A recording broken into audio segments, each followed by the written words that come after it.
Hey everyone, welcome back to the Excel tutorial.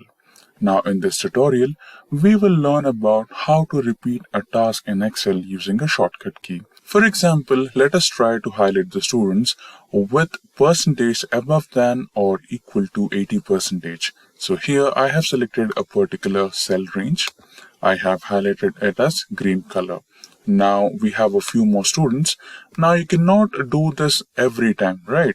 So instead of that, if you press Ctrl Y as the shortcut key, it will automatically repeat that particular task for you.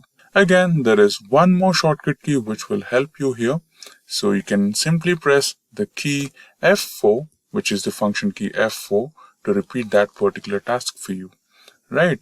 So this way you can highlight cells, or you can bold some text, or you can italic some text, or whatever the action you made, you can do that just by pressing the key Ctrl Y or function key F4.